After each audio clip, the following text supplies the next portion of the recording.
Mr. Secretary, I'm somewhat puzzled. I grew up in Virginia where Robert E. Lee was revered. I think when I was a kid, his birthday was a school holiday. But as I grew older and learned more about American history, I learned that he fit the classic definition of a traitor. He took up arms against his country.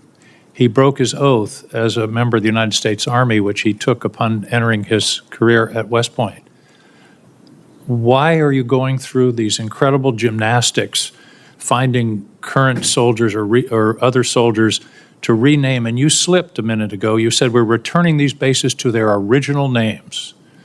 Robert E. Lee, leading general of the Confederacy, Pickett, the other names.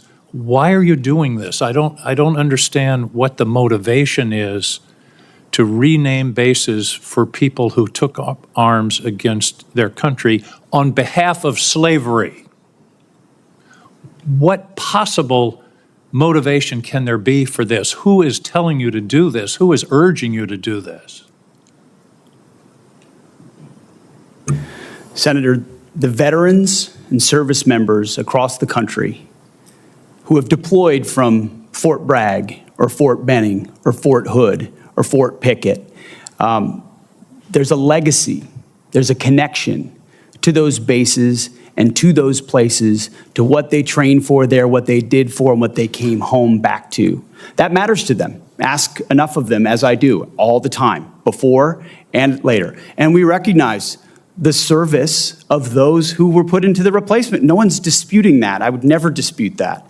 What we're looking at is erasing history, erasing names, erasing base names that service members are tied to. Talk to people that serve at Bragg. Ask people that serve at Fort Bragg or Fort Benning if they like the fact that the names have been returned. And to a man and to a woman, they will tell you, thank God we're back to Fort Bragg, and thank God we're back. And thankfully, because so many men and women in this country have served, there's a Benning and a Bragg and a Pickett and a Hood has a Silver Star or a Medal of Honor that we could rename the base to because of the limits of what Congress allowed us to do. So this is something we've been proud to do, something that's important for the morale of the Army, and those communities appreciate that we've returned it back to what it was instead of trying to play this game of erasing names. We're not erasing history, Mr. Secretary. We're recognizing history and recognizing that mistakes have been made in this country. The greatest of all was the Civil War, where people took up arms against their country on behalf of the institution of slavery.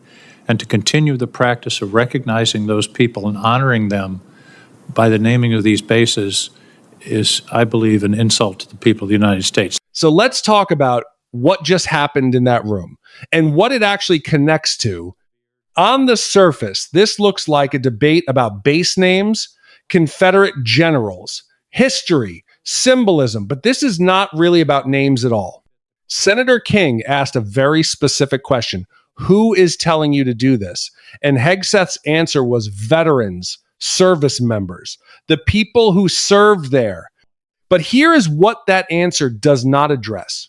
Congress already settled this question. A bipartisan commission spent years on it. Both parties voted. It was signed into law. The process cost over $60 million. And Hegseth reversed all of it in a single memo on day one, because he personally called the name changes garbage and crap in interviews before he ever walked into the Pentagon. So the real answer to Senator King's question might just be Pete Hegseth himself. And here is why that matters beyond the names.